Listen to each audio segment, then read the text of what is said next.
Bom dia, obrigado por estar comigo para mais uma aula de ciências. Comigo, professora Marisa Araújo, ou Marizinha. Estamos aí com o intérprete de Libra, Daniel. Tudo bem, Daniel?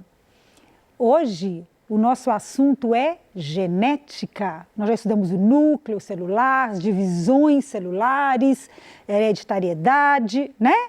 Vamos agora partir para a genética, tá? Uma matéria do 9º ano do ensino fundamental, PET 3, semana 5. O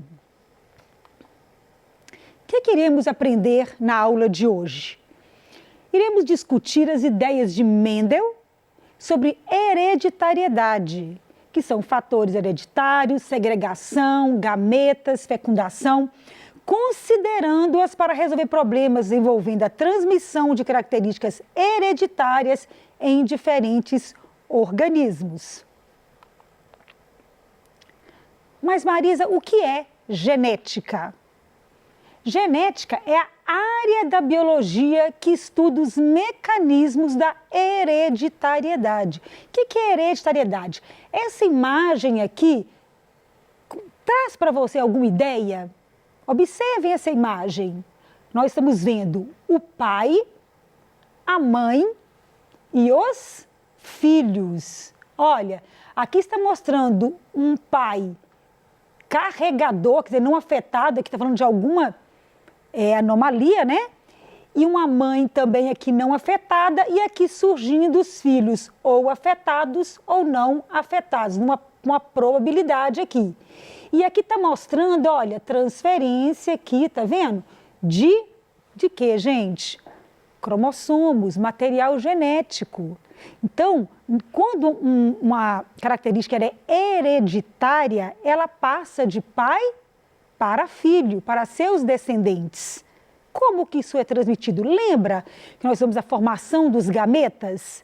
Lembra que os gametas carregam dentro dele a metade do DNA do pai e metade da mãe? Então, no momento da fecundação, vai haver novamente aí o encontro desse material genético, tá? E com isso as características vão passando de pai para filho, tá? Então, isso quer dizer hereditário, tá?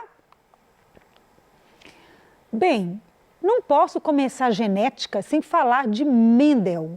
Eu vou falar mais de Mendel na próxima aula, tá? Os experimentos que Mendel fez para poder aí desenvolver todos os princípios da genética. Hoje vou começar a falar um pouquinho dele. Quem foi Mendel, tá? Mendel, gente, olha só, ele nasceu lá, Gregor Mendel. Ele nasceu em 1822, né, século XIX. Ele foi um monge agostiniano, tá? Só que, detalhe, ele era filho de agricultores. Ele era acostumado a lidar com cultivo, com plantas, tá? Então ele tinha esse interesse, né, por plantas, esse olhar, tá? E ele, né, ele foi, aos 21 anos, ele foi ser padre, né? Ficou lá nesse local, aonde? Na Áustria, tá? Só que ele era, além de tudo, professor, tá? Ele estudava ciências, tá certo? E ele começou, então, a trabalhar ali mesmo, né, lá onde ele ficava, né, no mosteiro. Ele tinha um jardim onde ele cultivava plantas. E ele tinha um interesse muito grande por ervilhas. Então, ele cultivava as ervilhas de cheiro e ele ficou, pensa bem, gente, 10 anos fazendo experimentos de hibridização. Ele cruzava, ele misturava essas características das plantas, o pólen de uma planta com outra, e observava o que acontecia. A gente tem que lembrar que para se fazer ciência tem que ter curiosidade e observação. Então, Mendel era muito curioso e observador. Ele ficava ali fazendo esses cruzamentos e analisando o que dava, como é que sairiam aquelas ervilhas filhas, tá? Ficou 10 anos aí observando esses cruzamentos, tá certo? Ele, então, foi reconhecido como pai da genética, tá? Porque ele conseguiu elucidar como as características hereditárias eram transmitidas de pai para filhos. Em um momento, olha que interessante, em que não se sabia da existência do DNA. Olha, Mendel trabalhou com DNA, né, sem saber da sua existência. Ele fala assim, ó, existe um fator que passa de pai para filho, o fator se separa, ele chamava de fator. Então, assim, isso eu acho muito incrível, ele conseguir imaginar que tinha algo naquele gameta que passava para o filho, só depois que foi aí descoberto o DNA, tá? Então, isso é fantástico, tá, gente? Então, aqui são as ervilhas de Mendel, Pisum sativum, que é a espécie, que é a ervilha de cheiro. Observem que elas têm várias características, então Mendel podia observar, por exemplo, né, o formato. Vou pegar aqui uma corzinha. Ele podia, por exemplo, olhar se a ervilha era lisa, né, o aspecto da semente, se ela era rugosa, a cor dela, né, tinha amarela, tinha verde, a cor da flor também era diferente, o formato da vagem, olha, se era rugoso ou se era liso, a cor da vagem, a posição da flor, se era lá na ponta, né, axial ou não, o tamanho do ramo. Então, além da ervilha ter grandes vantagens, porque ela tinha muitas características observáveis, as ervilhas também eram de fácil cultivo, produziam muitos descendentes. Então, assim, ele apaixonou então pelas ervilhas e trabalhou com elas durante aí 10 anos, tá certo? Fazendo esses experimentos. Tá? Aqui mostra ele fazendo cruzamento, olha, ele retirava o pólen de uma e passava para a outra. Por quê? Porque as ervilhas, elas fazem autofecundação. O próprio pólen dela fecunda ela mesma. Mas o que ele fazia? Ele agia ali como polinizador. Ele pegava o pólen de uma e levava para a outra, porque ele estava fazendo esse processo, tá? Trocando esse pólen aí.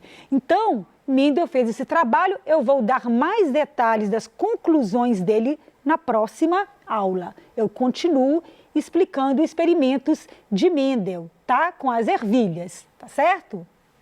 Então, foi um famoso trabalho aí das ervilhas de Mendel. Então, vamos lá. Hoje é a introdução à genética, tá? Nós vamos pegar para valer mesmo na próxima aula. Então, vamos lá. Quais são os termos que nós temos que saber para que na próxima aula a gente possa entender os cruzamentos, aqueles cálculos de genética, tá? Vamos lá. Temos que saber o que são genes alelos, que eu já falei para vocês antes. O que é um gene dominante? O dominante pode ser homozigoto ou heterozigoto. O gene pode ser recessivo, apenas homozigoto. Então, Marisa, que termos são esses? Vamos ter que saber isso. Você não pode ir para a próxima etapa com essas dúvidas, tá? Então, vamos lá. O que são genes alelos? Alelos são os genes que se unem para formar uma determinada característica. Eles têm que estar em cromossomos homólogos no mesmo locus. Então, olha aqui, olha, eu tenho, já falei para vocês isso antes, a gente tem que ficar consolidando a aprendizagem, lembrando de novo, esse cromossomo é homólogo desse e aqui é o local onde ele se encontra, que eu chamo de locus, tá? Então, eu vou vir aqui na minha bancada para mostrar para vocês, eu trouxe aqui material simples, tá? Eu trouxe para vocês, vou mostrar aqui, espera só um pouquinho. Eu tenho aqui, olha, faz com que são pares de cromossomos, tá? Esse vermelho, esse par aqui vermelho, são cromossomos homólogos. Esse é par desse. Então, todas as características genéticas que estão em um também estão em outro, tá? Agora, esse aqui de azul, esse aqui cromossomo é homólogo do de cá, tá vendo? Quer dizer, então, Marisa, que esse não é homólogo desse. Se aqui tem gene para cor de olho, aqui não tem. Se aqui tem gene para produzir insulina, aqui não tem. Não são pares, não são homólogos. Tá? Vou pegar agora um cromossomo homólogo, esses dois.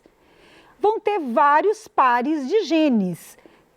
lembra de um prédio? Cada andar seria um locus. Então, eu vou pegar aqui, ó, deixa eu localizar aqui rapidinho. Aqui, ó. Aqui é um locus, é um local. Então, esse gene aqui, ele está exatamente no mesmo locus, no mesmo local do outro cromossomo homólogo. Eles estão no mesmo locus dos cromossomos homólogos e eles vão codificar a mesma característica. Então, eles são o quê? Alelos. Quer dizer, então, que esse gene não é alelo de um gene que tiver aqui embaixo. Apesar de estar no mesmo cromossomo, tem que estar no mesmo local. Da mesma forma, esse gene aqui jamais será alelo desse gene que vai estar aqui. Deu para entender? Espero que vocês tenham compreendido o que são genes alelos e o que é locus. O que são homozigotos? Os seres homozigotos são aqueles que apresentam pares de genes alelos idênticos. Olha aqui esse primeiro desenho. O DNA, aquele trecho do DNA, que o gene é um trecho, é um código, ele é exatamente igual aqui e cá. Então, eles são homozigotos. Eu vou escolher uma letrinha, a letra A. Então, aqui vai ser azão e aqui também vai ser azão. São homozigotos. Aqui eu tenho o azão, mas aqui eu coloquei azinho, porque tem alguma modificação nesse 3-DNA por mutação, por exemplo, trocou alguns pares de bases e a característica já vai sair, a proteína já vai sair diferente. Então, eu vou chamar, a característica é a mesma, cor de olho, por exemplo, mas eu tenho alteração genética aí. Então, aqui eu tenho o gene azão e o gene azinho, que eu chamo de heterozigoto. E eu posso ter o gene homozigoto recessivo, aqui ó, azinho, azinho. Eles também são o quê? A mesma letra, então os genes são o quê? Iguais, tá certo? Então, repetindo, homozigoto, genes iguais, heterozigotos, genes diferentes. E dominante e recessivo? Olha, dominante... O gene dominante é aquele que determina a característica mesmo quando em dose simples. Como assim, Marisa? Olhem para cá. Aqui, o gene azão está em dose dupla. Tanto o pai quanto a mãe, né, passaram esse DNA para frente, esse gene para frente. Aqui, somente a mãe passou o azão, o pai passou o azinho, mas ele sozinho consegue manifestar. Ele pode estar aos pares ou ele pode estar sozinho. Olha, aqui é o azinho. Então, esse domina esse, tá? Ele vai dominar o outro, ele vai expressar uma proteína aí funcional, tá certo? E o gene recessivo, ele só se expressa quando ele tiver 2, tá? Em dose dupla. Voltando cá, olha. Esse genezinho azinho não consegue se expressar em presença desse, tá? Então, somente em dose dupla, só se for azinho, que ele vai se expressar, porque ele é dominado por esse aqui, por esse gene dominante. Então, o dominante pode ser homozigoto, pode ser heterozigoto, um só já expressa, mas o recessivo tem que ser em dose dupla, tá? Vamos ver algumas características dominantes na espécie humana. Lóbulo da orelha ou lobo, né? Uma redução aí da palavra.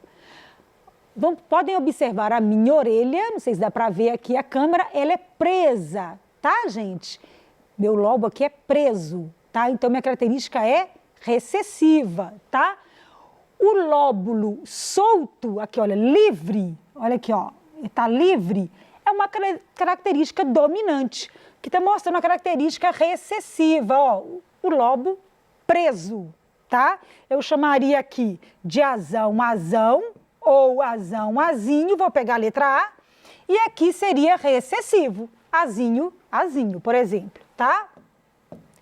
Outra característica, furinho no queixo. Furinho no queixo é uma característica dominante. Só que se a mãe e o pai tiverem, né, mas eles forem heterozigotos, tem a chance aqui de nascer filho também sem furinho no queixo. Vou ensinar isso depois aí na próxima aula com os cruzamentos de Mendel, tá? Outra característica, dominante é a polidactilia. O que quer dizer isso? Ter mais de 5 dedos na mão, tá? Tá certo? Aqui mostra uma pessoa aí com 6 dedos e aqui mostrando o esqueleto, tá? Essa é legal. Capacidade, de enrolar a língua. Tomar uma aguinha, peraí. Podem fazer em casa, é engraçado, ó. Presta atenção, ó. Eu consigo enrolar a língua. Você consegue? Não é todo mundo. Daniel, consegue, Daniel? Vamos lá. Enrolando a língua. Tem pessoas que não vão conseguir, tá? Porque isso é uma característica genética. Albinismo, que mostra negros, que tem muita melanina, e o albino, que tem deficiência de melanina. Olha, o albinismo já é recessivo, tá, gente? É lá o azinho, tá? Outra coisa que você pode observar, numa população, você vê mais pessoas de cabelo escuro do que de cabelo louro, né? Então, é dominante aí o cabelo escuro, tá certo? Mendel observava isso. Tinha muito mais ervilhas amarelas do que verde. Então, elas eram o quê? Dominante. Naquelas gerações ali de filhos, vai surgir muito mais a característica dominante, tá? Marisa, o que é genótipo e fenótipo? Genótipo é o conjunto ali de genes, tá? Vem de genes, né? Que vem de originar, provir. Refere-se à constituição genética. É lá se é azão, se é azão, azinho, se é bezão. É lá no gene, no DNA, tá certo? Agora, eu estou olhando essa flor. Esse gene está expressando uma proteína, várias proteínas são expressas aí no conjunto do DNA, né? Então, eu estou vendo aí, é uma planta colorida, o formato, isso é o fenótipo, é o que você está vendo, é a expressão do gene, tá? Então, aqui, olha, o fenótipo resulta da interação do genótipo com o meio ambiente, tá? Então, aqui, ó, pezão, pezinho, é o genótipo. Estou referindo ao gene. E cor púrpura e branca é o que eu estou vendo, é o fenótipo, tá? Marisa, o fenótipo altera com o ambiente? Sim. Eu posso ir para a praia, sou branquinha, voltar bem morena, mas isso não alterou o meu DNA. Então, eu posso pintar meu cabelo, né, que era preto, e colocar luzes nele, mas eu não alterei o DNA do meu cabelo. Então, o ambiente pode alterar o fenótipo. O genótipo pode alterar, Marisa? Pode alterar se houver uma mutação. Aqui, olha, uma mudança aqui na sequência de base era ter o DNA aqui normal, então aqui ficou A no mensageiro, né, normalzinho, aqui aminoácido glutamina. Olha a mudança no outro, olha. Aqui, eu tenho aqui, era A, né? Aqui, olha, houve a mutação aqui para U, por quê? Aqui era T, então aqui vai ser A. Uma mutação aqui no lugar do T ficou A, passou para U, alterou aí o aminoácido. Então, você só altera o genótipo quando você tem aí uma modificação, né, no DNA, que vai modificar também a expressão aí da proteína. Para finalizar, exercitando, você passou uma semana na praia e ao voltar notou que sua pele está morena. Isso ocorreu em decorrência da variação de quê? Do gene, do fenótipo, do genótipo, do cariótipo ou do heredograma? Qual seria a resposta certa, depois de tudo que eu falei hoje? Seria fenótipo, tá ok? Mudou apenas aí a parte externa. Então, essa foi a nossa aula de hoje. Essas são nossas referências bibliográficas, tá certo? E até a próxima com mais uma aula de genética. Espero vocês na próxima aula com experimentos de Mendel. Um grande abraço da Marizinha.